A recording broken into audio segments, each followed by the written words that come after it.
ወጣት የአንዲት ሴትን ውበት አይቶ ቢፈተንና ቢወድቅ ለእርሱ መውደቅ ተጠያቂዋ እሷ አይደለችም። ምክንያቱም የተሰናከለው በራሱ ፍላጎት እንጂ በእርሷ በኩል የተደረገ ምንም ነገር የሌለ ስለሆነ ነው። በተፈጥሮ ውበታቸው የተነሳ ሰዎች የሚሰናከሉባቸው ሴቶች አሉ። ይህንን በመሰለው ሁኔታ በእነዚህ ሴቶች ዘንድ ምንም አይነት ተጠያቂነት አይኖርም። የሚጠየቀው እነርሱን በማየትና የማይገባውን በመፈለግ የተሰናከለው ሰው እንጂ እነርሱ አይደሉም።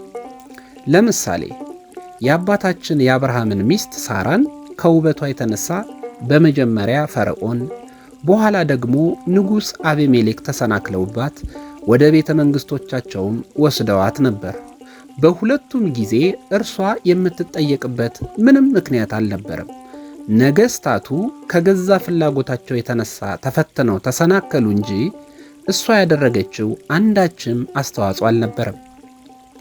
አንዲት ሴት አንድን ወንድ የራሷ ለማድረግ የሞከረችና እርሱንም ለመሳብ ለማስጎምጀት ጥረት ያደረገች እንደሆነ ከዚህ የተነሳ ደግሞ እርሱ ቢሰናከልና ቢወድቅ ተጠያቂዋ በእርግጥም እሷ ናት። የምታሳየው ሁኔታ፣ ንግግሯ፣ አለባበሷ ሆን ብላ ሰውየውን ለመማረክ ያደረገችው ከሆነ እርሱን በማሰናከሏ በዚህ ምክንያት እርሷ ተጠያቂ ትሆናለች።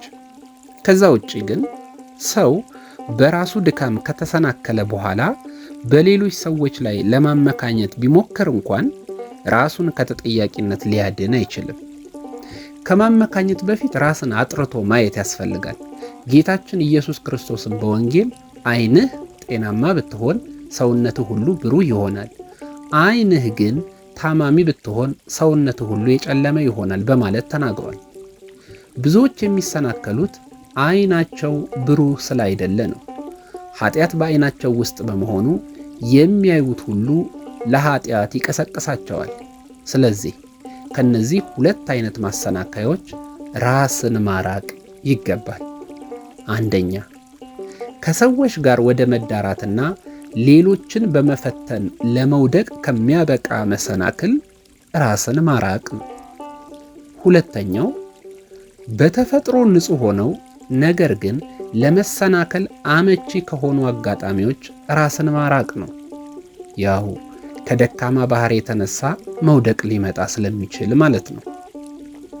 የምንናገረው ንግግርም ሰው ሊያሰናክልና እኛ ያላሰብነውን ትርጉም ሊይዝብን ስለሚችል ንግግራችን የተመጠነና የተስተዋለ ይሁን። መድኃኒታችን ኢየሱስ ክርስቶስ እንዲህ ይለናል፣ መሰናክል ሊመጣ ግድ ነው ይላል።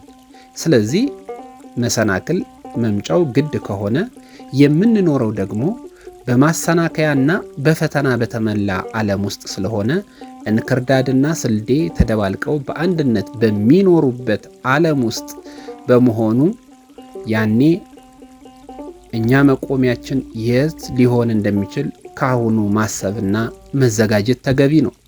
ከዚህ የተነሳ ራሳችንን ከማዳንና ከመሰናክሉ ከማምለጣችን ባሻገር ለመሰናክሉ ተጠያቂውን ስንፈልግና ስናመካኝ እንዳንገኝ እንጠንቀቅ። ማመካኘትና ሌሎችን ጥፋተኛ አድርጎ መፍረድ በራሱ ሌላ ኃጢአት ነው። ከመሰናክል የተነሳ ውስጣዊ ንጽህናችንን ልናጣ አይገባንም። በመሰናክል ምክንያት የልባችንን ሰላም እንዳናጣ ያስፈልጋል። የምንኖረው በምድር እንጂ በገነት ስላይደለ በሰው ዘንድ ስህተት መኖሩ የታወቀ ነው። ዋናው ነገር ግን ከዚህ ስህተትና ከመሰናክል ማምለጥና ራስንም ማራቅ ነው። ይህንንም በማድረግ ራሳችንን እናድናለን፣ ሌሎችንም አናሰናክልም። ውስጣዊ ጥንካሬና መንፈሳዊ ሰላም በልባችን ያለ እንደሆነ በማንኛውም መሰናክል ልንጎዳ አንችልም። በአለት ላይ የተመሰረተ ቤት የመጣውን እንቅፋት አልፈን ጸንተን እንገኛለን። አንዳንድ ጊዜ በሌሎች ሰዎች ጣልቃ መግባት የተነሳ የሚመጡብን መሰናክሎች አሉ። በሰዎች ምክንያት የምንፈተን ከሆነ ከነርሱ ራሳችንን ማራቅ ይገባል። ከዚህ መሰናክል በመሸሽ ማምለጥና ራስን ማዳን ይገኛል። አባታችን ቅዱስ እንጦንስ የዲያብሎስ ወጥመድ በከበበው ጊዜ አቤቱ ጌታዬ ሆይ ከዚህ ወጥመድ ማን ያመልጣል በማለት ወደ ፈጣሪው ጮኋል። ስለዚህ ወደ ወጥመድና መሰናክል እንዳንገባ በእጅጉ መጠንቀቅ ያስፈልጋል። መሰናክል የመጀመሪያ ደረጃ በመሆኑ ከአቅም በላይ ሆኖብን ብንሰናከል እንኳን ከሚቀጥለው ደረጃ ከመድረሳችን በፊት ራሳችንን ለማዳን መጣር እንጂ በዚያው መቀጠል ተገቢ አይደለም። የመሰናክል መኖር ከሰራነው ኃጢአት የተነሳ ከሚፈረድብን መለኮታዊ ቅጣት ያድነን ዘንድ ምክንያት ሊሆን እንደማይችል መረዳት ተገቢ ነው።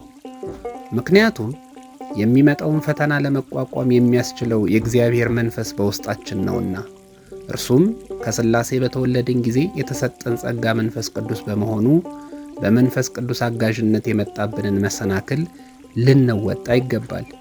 በመሰናክሉ በወደቅንና ኃጢአትን በፈጸምነው ጊዜ ይህ መለኮታዊ ኃይል ከኛ ስለሚለይ ደካሞች እንሆናለን። ጻድቁ ዮሴፍን ዘወትር ደግሞ ማስታወስ ተገቢ ነው። እርሱንም አብነት ማድረግ ያስፈልጋል።